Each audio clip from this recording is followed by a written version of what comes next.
Okay, so last week's Pasha almost ends actually, doesn't really end, but almost ends with the great story of the akeida when Avram Avinu passed one of the great tests where we still benefit today from it. When we daven, we talk about it, we tell God to remember us because of the akeida. We mention it sometimes in our Avram's chus, his merit, sometimes Yitzchak's merit. It's a major event. Doesn't end the Parsha, by the way. The Parsha then just throws in a minor detail, the last few psukim, that goes through the history then of what the article says, the birth of Rebecca. Rivka's birth happens right after that.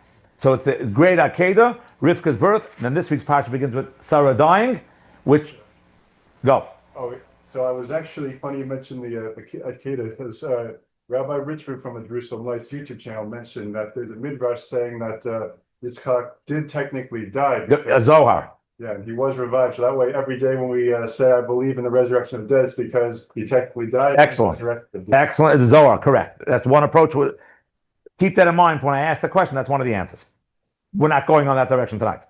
So it starts out with the akeida, end of last week. Then we have the birth of Rivka. This week starts Chaya Sarah, which is the birth, with the death of Sarah and Abraham Avinu buying a plot. That means it wasn't his. As we have in the Gillian that we sent out 2 weeks ago, it's a discussion if this even was one of the tests of Abraham. If I would ask everyone in this room, including myself, to name the 10 tests of Abraham, we're not going to go down that road. But just to be fair, it's not even clear what the 10 tests are. Obviously, like many areas in Judaism, when you go through the early commentators, they debate it. They actually debate. I think one of the articles once had a list of the 10 that had two different. I don't remember if I once saw it. Lists, like this Rashi's list. Right, there is different lists what the 10 are. So let's say we're going to make an obvious mathematical equation. If let's say 5 different great rabbis have 10 different tests, clearly there's going to be a crossover. Some of them are automatically. So you can come up with, I'm a 16 different tests that Avraham Avinu passed, right? That's pretty obvious, right? Because he has these 10 and 2 others, he has these 10, 2 others, these 10, 2 others. So you have altogether 16 tests that he passed. 10 are called, I'm making the words up now, master tests. And the other ones are either subcategories or flowovers or that considered, whatever it's going to be. But you're going to have a major amount of tests. But almost everyone's going to know, not just on the early commentators are going to count it, but all of us are going to know, because the Torah sort of says it, that Avraham Avinu was tested when it came to the akeida. In the beginning of the parsha, it begins. First words in 22. Osco says the words are, it happened after these days that God tested Abraham. So that's really a universal one. When we talk about davening, God, remember the akeida. I don't know if there's any davening that says, remember Abraham paid for the plot for Sarah. Not one of the big ones. Remember Abraham was thrown into Kishanesh, might be there. But of the 10 plots, the 10 tests that we have, it's interesting that this one is like huge. Till today, it's huge. Okay, we're going with that. That's fine. Just as a basis to understand that this one's a big one. I want to come up with a new approach why it is the biggest of the big. We'll see how it affects us today the most. Now, when you picture things, we've discussed in this class many times, Bodenheim grew up without a television. She has no idea what I'm about to say. But we are influenced by television. We are influenced by our surroundings. So it depends on age. No one in this room, Stephen's on camera, we're not going to say it. But if you're picturing what Moses looked like, it might be Charlton Heston. Something we've discussed. Why? Because you're influenced by your surroundings, sad to say. Now, when we picture the akeida, something we discussed in this class multiple times in the past years, before it was on tape, is that when you're picturing, at one point it says, Isaac asks Abraham, by the way, where's the animal? He says, don't worry about it. And then it said they went together. Rashi's reading, they went together. Yitzchak was fully aware what was going on, and he went where I think the original phrase of sheep to the slaughter came from, different conversation. He was headed in that direction to accept upon himself being a sacrifice for Klal Yisrael, which then might have been stolen by another religion. We're not going down that road. The idea is, so when you picture this in your mind, at one point they're walking, early on in the game, they're walking toward the mountain, and Yitzchak realizes, no animals around, you got the knife, you got the wood, you're schlepping the wood, where's the animal? Okay. Then the word for the akeida is bound. Some of you depends on, again, bound would be also, we have no words of Yitzchak here. The assumption is that Yitzchak went in silence. Bound physically, tied up, bound, you bound your mouth. It's like, whatever the word is. I don't know how you picture it. Maybe you never thought about it until now. But if I would have asked you to picture what was Yitzchak walking, holding hands with his father, he's not a little baby. He's 37 years old, according to some. He's not a little child. He's going up toward the mountain to be slaughtered, and the assumption is they walk in silence. I think that's how a lot of, again, probably from the movies we have, that how the two people are walking in silence. And again, the Torah doesn't relate any words here. What's the question? Bomb question about to have here. when we daven Rosh Hashanah Yom Kippur, we say Slichas. There's a stanza there that says, "Answer us, God, like you answered." There's a bunch of things. Like you answered when he was in the lion's den. Like you answered Elijah on Mount Carmel. I don't know all the words now, right? And one of them is, like you answered Isaac, Yitzchak, Kishenekad, when he was bound on the altar. Which would mean, I'm not saying it wasn't a silent prayer, but for sure what we pictured until 5 minutes ago, that Yitzchak was walking up silently and going on as a sheep to the game. Yitzchak was davening. And we're saying today, answer us like you answered him. So whatever tefillah you're coming up with, whatever prayer Yitzchak did on the altar, it was accepted. Otherwise, we'd be insane to be saying, accept me like that prayer, and that wasn't accepted. What was he praying for? So where is this prayer? What is this prayer? That whatever answer you come up with has to be accepted. So again, depends on what you were watching as a child. Was the prayer, get me out of here? I mean, that's defeats part of what we were learning the whole time, right? You're looking up that Yitzchak went up there and he's planning on doing great things, and his prayer was, get me out of here, and he was answered. I think it diminishes the greatness of the whole thing, no? That didn't happen, though. He was gotten out of it. No, he got out of it. The question was that the prayer. Worked, it did. Yes, we have to come up with a prayer that worked. Do we want to say that the prayer Yitzchak said on the altar was, get me out of here? I think, again, I'm wrong, in the first, and people say that, but the first instinct as me would be like, that diminishes the greatness of what he did here. He was dying, he was praying to get out of that situation. He wasn't dying to be there, he was dying not to be there. Play on words. So that's the first question of just a basic thing that we daven. We daven and we say this thing, answer us like Yitzchak was answered on the altar. Let's discuss tonight what Yitzchak was answered on the altar. Okay, so now, we said before that after the akeida, little detail shows up here. You'd figure, remember, we start this week's parsha, Sarah dies because of the news of the akeida. We end with the akeida. It was a good segue, but in between we have 5 psukim in between. The 5 psukim in between are the birth of Rivka. So really, I mean, we believe every word in the Torah is connected to the exact location. You can't move this somewhere else or else the whole thing is thrown out the window, right? You need every word in the exact location. So clearly the Torah put this in between the idea of the great akeida and the birth of, which is right in the middle of the story, really in the middle of the story, and the death of Sarah. It must be the birth of Rivka is integral to the story. Are they guilty of one another? No, good choice though. No, good choice though. So one answer is, fascinatingly, this answer is quoted in the 1800s by 2 rabbis who, I would say, not that they never saw each other. I'm pretty offhand, first instinct would say, never heard of each other. One was a Hasidic Rebbe, Mojitz, and one is Rabbi Yitzchak Volozhin, that is Lithuania, the crown prince of Lithuania. So we're talking a Lithuanian rabbi and a Hasidic rabbi came up with the same brilliant answer. And the answer like this. We know part of the greatness of the akeida was that Avram Avinu was told, by the way, you're going to produce through this child Jewry. The Jewish nation's coming through Isaac. Be Yitzchak. It's going to be through Yitzchak. And then he's telling him, slaughter the guy. That's a massive contradiction. And Avram Avinu didn't ask any questions. And then he gets up there, and the angel says, by the way, you got the word wrong. I didn't say slaughter him. I said, take him up. You took him up. That was your job. Avram Avinu comes down from the mountain. And these 2 great rabbis, I would never say this. Not nearly big enough. Thankfully, they say it.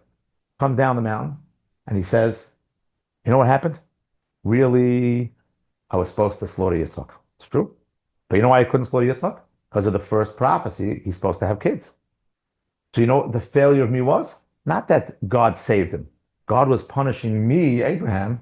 You didn't do your job right. Because if Yitzchak would have been married and Yitzchak would have had kids, then you would have been worthy enough of passing that test of actually killing him. Now we know now the test was not to kill. But Abraham, they say, was like, wait a second, I got to marry Yitzchak. I got to get him married and have kids. So in between the story, the Torah puts him out of the way. When he came down the mountain, this is what Avram was thinking about. What is going on here? Right away, Rivka is born. We continue the story, Sarah dies. What's the next story after Sarah dies? Finding Yitzchak, a spouse, to produce the Jewish nation. And Avram Avinu was thinking, if I would have had grandchildren at this point in time, then you know what would have happened? I would have been worthy of actually fulfilling the prophecy of killing my kid. So I wasn't. That's what they want to say. An unbelievable different way of looking at things. And therefore it didn't happen. It didn't happen, whatever, because God didn't want it to happen, whatever, they worked out. Now, that's what, yeah. Yeah. Correct. That's Correct. assuming that this is in order chronological. Right, but either way, it's correct. But either way, there are definitely midrashim that say that the greatness is one of the great ideas of all time, brought down in Hasidic Sfarim as well. That they want to say that when Yitzchak, up until 37 years old, prior to the akeida, was incapable of having children, and through this slaughter, act of slaughter that didn't occur, but through this spiritual slaughter, he now became a new person. Almost what he was saying before. We're not going down that road. But he became a new person that now is capable of having children. And they say the greatest idea of all time. But Musa, this is pure Musa. When you think you have it figured out, and you say, wait a second, if I'm going to slaughter my kid, I'll never have kids. If Avraham Avinu would have said to himself, wait a second, if I go and slaughter Yitzchak, I was promised to have kids for Yitzchak, it can't happen. But he didn't do it. He was about to do it, didn't ask any questions. Had he been slaughtered his kid, through that act of spiritual slaughter is how he's able to have kids. Without the act of the spiritual slaughter, Yitzchak couldn't have kids. So if he would have told God on the bottom of the mountain, you know what, God, you told me originally, you made a promise. The promise was I'm going to have kids through Yitzchak. I ain't slaughtering him. And Yitzchak would have remained alive. Avram would have failed that test. Yitzchak would have remained alive, but incapable of having children. But through Avram, not asking any questions, going through the action of spiritually slaughtering him, now Yitzchak became available to have kids. Not available. Capable of having kids. And because of the capability, the Jewish nation was created. Which is just a side imbar parentheses idea in Musa, that when you think things are the exact opposite, and if you follow God's word, and you follow the mitzvahs, and you follow the Torah, it's going to work out badly for you, because I have all my plans. No. When you follow God's words, it creates the plans. It creates a situation where it's able to happen. Now, Yitzchak comes down off the mountain. He's up there. He's not a child. He's 37 years old. Yitzchak is aware that he is the crown prince, that the nation of Judaism is going to come out of him as well. Yitzchak's aware when we're walking up the mountain. By the way, Daddy, I see knife, I see wood, I don't see the animal. Don't worry. Yitzchak's saying, okay, I know what's going to happen now. So now Yitzchak gets up there. You know what Yitzchak is davening for? Yitzchak is davening, God, I don't understand this at all. He's like, Avraham Avinu, I don't have any kids yet. I'm not married. You made a promise. This makes no sense whatsoever. You know what I'm davening for, God? Make it work out. I don't care how. I want both prophecies to occur. I want the prophecy of me having children like you promised, and I want the prophecy of you telling Abraham not to slaughter me. Figure out the details. It's not my business. Both should work out. And you know what happens? Both work out. Because Yitzchak becomes spiritually slaughtered. So on some level, the prophecy of slaughter your son is fulfilled, and then he's about to get married and have kids. On an easier level, Yitzchak went blind by the akeida. The akeida says, when did Yitzchak go blind? The Rashi says, when he looked up into the heavens and the angels were crying, tears came down and blinded him. We know, in Jewish law, someone who's blind is considered dead. Someone who's deaf is not considered dead. Someone got missing a hand is not considered dead. Someone missing a leg is not considered dead. Missing a kidney. Why is someone blind considered dead? Because when Yitzchak created that situation, Yitzchak said to God, listen, I don't know what's going on here. You made a prophecy through me. You're telling my father to kill me. I'm at a loss what to do here. I know what I'm going to do here. I'm going to daven. God, figure it out. Create your own new way. And God said, okay, I'm going to create a new way. I'm going to create the law that blind is dead and you'll physically stay alive and have kids. Which means when we daven, when we're faced between a rock and a hard place, don't daven rock or hard place. Daven, God, figure it out. Third way shows up. Something you can never even think of. That's the beauty why we always daven to God. Answer me like you answered Yitzchak every year. God, answer me like you answered Yitzchak. We're not saying, get me off the altar. What we're saying is, God, create a passage that didn't exist. I can't think of it. I don't even care. Figure it out and make it happen. And it will happen. The power of tefillah is that it creates a way that never existed. On a crude way. Because someone graduated from the army recently. When they went into one of these places, was it Gaza or 10 years, I don't remember now when I read it. So they said, we can't, the doors in the houses in these Arab neighborhoods were booby traps. If they go through the door, so what do? They came with a tank and knocked the whole wall down, the side wall. That means the Arabs never thought that, by the way, we should booby trap the wall. No, they're not coming to the wall, they come to the doors or the windows. came to a wall on the side. I once read this somewhere that the Israeli army at one of the wars did this. Now the Arabs adjusted, but they did this at one point.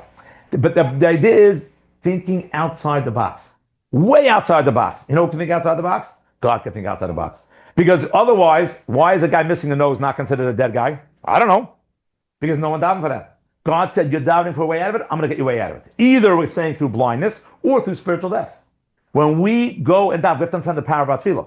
When we daven, we're creating a brand new pathway that didn't exist, which means something I've said in the class many times, by the way.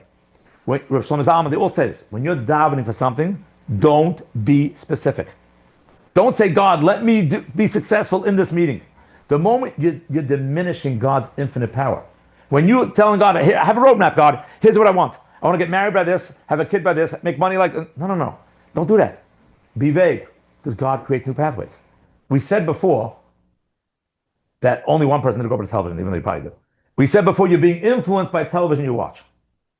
We're all influenced. You know what the biggest proof is? The greatest outside-the-box thinkers in the world are people who think that they have the science fiction guys. They come up with crazy ideas, a brand new world. What's the Harry Potter? I never read. Brand new world that doesn't exist. All of the things, I never read it, so I can't promise on this next line, but I know I'm right. All of the science fiction concepts that exist are all based on concepts that we have now. It's a bionic eye. Instead of a guy seeing like I see, he could see through a wall and then 100 miles, whatever it is. He's not coming up with a sixth sense, a seventh sense. Why not? Because we're limited in what we can think about. We think outside the box. We don't realize we're inside the box. We are inside the box. The only way to get out of the box is through prayer. Prayer makes it a situation where you're now no longer confined by the box. People will say, I don't understand. Does God have ultimate knowledge? Do we have free choice? The Rambam in Perek Dalet, the 4th chapter of repentance, talks about it. And he gives vague terminology. And the basic approach that people want to say is, when you're in this world, you can't understand what it's like outside of time, outside of knowledge, whatever it means. We're not going into philosophy right now. The idea is when we're supposed to be praying for something, when you're supposed to be davening for something, it has to be realizing that it's starting a brand new methodology. A brand new methodology. Nothing to discuss that existed before. And then when you're davening, you're showing God what? I know, God, you can create a brand new methodology. You have the power. I don't want to know it. You worry about the details, God. I just tell you like this. Let me die for the sacrifice for Klal Yisrael, and let me have children. In our world, that doesn't exist. In God's world, it exists. Repentance exists in God's world. I punched. I embarrassed you. Did you one time this year? Maybe one time. Maybe one time today. Embarrassed? More than once. More than once. Right? So I'm saying, so now I say, forgive me, and you're a good guy, you said I forgive you. But I didn't embarrass you. What happens? In God's world, there's now a new world created where I didn't embarrass you. Whatever that means. I didn't embarrass you, you don't care. The whole thing works out. Because we're going outside the box. The reason we discuss this test for eternity, and the reason why we pray for this test for eternity, is because this test is necessary. You know why? Because, do you know the nickname for Elijah the prophet? Eliyahu Hanavi comes and Mashiach comes. What's his nickname? I think you're nodding yes. One of his nicknames is, in the Gemara, what does it say? Teku, right? When the Gemara ends with a question, the Gemara has a very serious question. The Gemara ends with a terminology called Teku. Taf, Yud, Kuf, Vav. It comes up in the Gemara. Teku means it's an endless question. Okay. Sometimes it says She'ela. Sometimes it says Kusha. Sometimes it says Teku. Teku is an acronym. It also means question. It's an acronym that means that Eliyahu Hanavi should come and answer the questions. That means when we daven for Mashiach, one of the things we are davening for is that Eliyahu Hanavi is going to come and answer all the questions. Yes, he's going to answer if I have a green oven that I cooked food on and I found an argument between the Beis Yosef and the Ramah. Yeah, he's going to answer this question. Yeah. You know what else he's going to answer? All of our questions. All of our questions on life. But what happens? We all have questions. All have basic questions. Holocaust. Go through all the questions we all have, right? When Eliyahu comes, Mashiach reveals himself, he's going to answer these questions. And usually, what is Mashiach going to look like? Is Mashiach going to be a regular system that the non-Jews will love the Jews? Not what he's going to look like. What will the world look like? What will the world look like? Yeah, it's funny. I don't want to give him that credence on camera of doing it. But now that you said it, that's it. Now that you're on camera saying it, hopefully he'll cut it out, but yes. But the idea is, how is Mashiach going to look is also a question. The Rambam says at a certain point it'll be just like this world today. Some say there'll be a different type of world. All types of questions. The way to get to that world, how do you get to the world that doesn't exist today? The third passage, the outside the box world. Through davening. You know what we daven for Mashiach? Because the davening is the only way to get to a Mashiach, through davening. It's the only way to do it. Because that has to come up with saying, I'm going to have contradictions in front of me, and it's still going to work out. We don't understand how it works out, the contradictions. That famous story they say, the Ramban, Nachmanides, 1200s, had a student. And the student was about to pass away. And Nachmanides gave him what they call a kameo. What's a kameo in English? Amulet? Amulet with an A, right? Amulet. Don't listen to me. I know who I am in this world. Great rabbis know who they are in this world. They're not naive. Here's the amulet, my signature. Wherever your soul goes, wave this. It's an easy pass. You're going right through. Don't worry about it. You go straight to God. You ask him all the questions you have. It's not a problem. But on one condition. My amulet, you got to come back with the amulet, use it in reverse, and come into me a dream and tell me, because I have certain questions. The guy passes away. A couple days later, he comes to the Ramban in a dream. Legendary story. Comes to the Ramban in a dream. And the Ramban says, what's going on? He says, Rabbi, you're good. You are good. That amulet is literally, it's the pass. Anytime I was being stopped by all types of angels, take it out. Oh, Rabbi Moshe Ben Nachman sent me. Move out of the way, send them through. I'm going further and further. I'm entering different gates. And I have my questions. I'm ready to fight for you. He said, I got to a certain room. And all the questions were answered. And I realized I can't even ask the question. It's embarrassing for me to tell the angels in that room, my rabbi had this question. Can't do it. It would have embarrassed you. You don't even understand. We're looking at a world from this world, and we have contradictions and questions and all that. In that world, it makes perfect sense that it's embarrassing to ask the question. It's a world we're changing it now. Not that, let's say you fall down, someone falls down, God forbid, goes to the hospital, broken leg, they find out that the falling down saved them because they now found they had a certain disease they had to heal. That's the fall down was good. That's one level of greatness. Someone falls down, it's a bad event, they fall down, terrible, they break their leg. Yes, and now they go to the hospital, it turns out well. I'm not saying that. I'm saying let's live with the contradictions. That the contradictions have a new way to do it. The Mashiach Elio is going to come and tell us A means A and B means B, and guess what? It still makes sense. What do I mean? It's A and B. How do we have God's foreknowledge and our free will? At a certain point, we'll get there. So the idea is, Yitzchak was sitting on an altar, and he's davening to God. What is he davening? It doesn't say. According to this approach, you know what he's davening? It should all be good. Not good, meaning every prophecy you said fulfilled. How? Not my business. He had a prophecy that says he was going to have children, and a prophecy that his father was supposed to kill him right then before he had children. Well, that's a contradiction. You can't have the children if your father's killing before you have the children. His answer was, God, figure it out. I don't know. New methodology. That he was supposed to have, was he ever? I'm going with this guy that he was the right. So I said it before, that we're going with the attitude that he knew he was crown prince. Yishmael was thrown out, right? His half brother was thrown out. By that time, it was gone. He came back, maybe. Yeah. That's a big question. We never got into that. Yeah. We're not going into that. Correct. But the basic assumption was Yishmael was sent away, and why? Because he was going to affect Yitzchak. Yitzchak was the crown prince. It took them 100 years to have him. But this idea, the alternative universe, we never get to see. Now, depends on your personality of how bad you think it be. Now, again, what I'm saying is easier to say than to live. You need to be akiva when the candle goes out in the story in Brachas to say, you know what, this is also good. My animals ran away, this is also good. And then he realized why it's good. But it's not, the goal in life is not, this is very important. The goal in life is difficult to get there. Is not to say, oh, look, it was good, I was right. The goal is to right then believe it's good. But it's a level that we have to work on. To work on the emunah and the belief that, yes, everything's good. It's a different level than I'm saying now. I'm discussing prayer and creating new contradictions and new pathways. It's funny, someone asked me recently, and a very, very impressive person, he asked me recently this question. He said, post-Holocaust, many people went off the path that they were raised on. They were raised in a shtetl, not everyone was, but the people who were raised a certain way, post-Holocaust came out, and again, as we've said many, many times, from the Satmarov and others, you can't question these people, what they went through.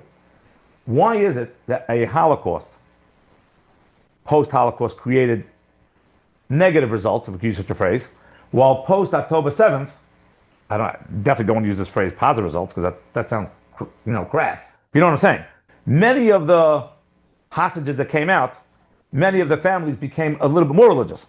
Okay, now, but and I don't even know if this is true. This is what the people are telling me. They're telling me that post-Holocaust there was a massive moving away from God movement, and post-October 7th there is a coming closer to God movement.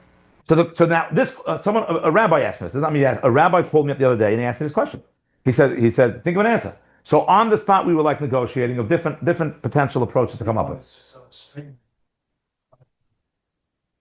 But in philosophy, we don't believe that one death is worse than 1,000 deaths. If you go to a philosopher and say, how did the Holocaust happen? Did you have a problem with God from one baby dying? That's philosophy 101, that you don't say the magnitude of it can be. I think you might be right, though. I'm just saying in philosophy. This rabbi told me this answer. I love this answer. And it ties into tonight. And if this is good, Charles, you leave him in. Charles, he's my decider also.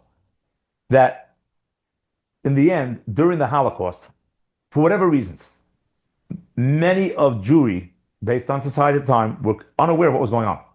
In Hungary, I don't know how far that is, a couple hundred miles away, they were not aware. One of the things the Nazis did very well, sadly to say, was hide what was going on. Of course, Churchill knew, and Roosevelt knew that they're going to burn for that forever. But the average Jew didn't know about it. The Chazon Ish famously said, I was completely unaware, not pretending that he had prophecy. And he once said, they claim this, I don't know, that had he known, he would have died, and maybe he could have done something. That means prayer was removed from the situation on some level. Of course, the people in Poland were praying, obviously. But the people outside of it were unaware what was going on a certain level, completely unaware what was going on. Even a short way away. When the Auschwitz, two guys snuck out and went to Poland and went to Hungary, and they were telling them, but nobody believed them. They thought they were crazy people. When the guy was saying they're gassing Jews, they were like, the guy's nuts. He had a breakdown. October 7th, I didn't watch that 45-minute, whatever it was. I don't remember if it was 45 minutes, something like 45-minute Israeli version. Did not watch it. But I know what happened. And everyone knew what happened. And when it's happening, and all of Judaism gets together, and all of Judaism davens, the result is massive. To even have someone who is not involved, not aware of it, becoming more involved. That means not to take away your greatness. But the idea of the nation, of the power of prayer. So I want to say, to tie it in tonight to this other one. I'm telling you from Isaac and Abraham, the power of prayer works to create something we never thought of in our life. Outside the box, past science fiction. We can't think about it. Guess what? In the power of prayer, someone who dies is going to have kids. How? We'll figure it out. A blind guy becomes dead. Why? I don't know, because that's the new power of prayer. When Mashiach comes, we're going to answer things that make no sense. The contradictions will exist. The contradictions will exist, and even with the contradictions existing, the prayer works. And you know what else prayer does? When everyone prays, it creates a world with people, the atmosphere is breathing it, and everyone starts getting closer to God. Everyone starts getting closer to God, and guess what? Closer to Messianic revelation. Not everyone understands the power of our prayer. We don't understand that we could create a brand new world. That's what Mashiach is. We're going to pray like Isaac created a brand new world, that now blind people are considered dead, and therefore he's alive. We could create the Messianic revelation, which will be a brand new world. With the prayers, with the proper prayers, we have the power to do anything. And we see it, because when the whole world, Jewish world, was praying on October 7th, and post, and maybe even till today, but definitely as long as the hostages were there, that prayer has the effect that people are becoming closer. And maybe God wasn't ready during the Holocaust to have the whole world pray, to end it in a certain way, which we'll get to the answer when Mashiach comes. That will be one of the contradictions that will be answered. So we have to know now that God gave us the ability, that we all know what's going on. We all have the power to pray. We're creating people becoming repentant, and hopefully the second part of this prayer happens, and we get the revelation to answer all the contradictions.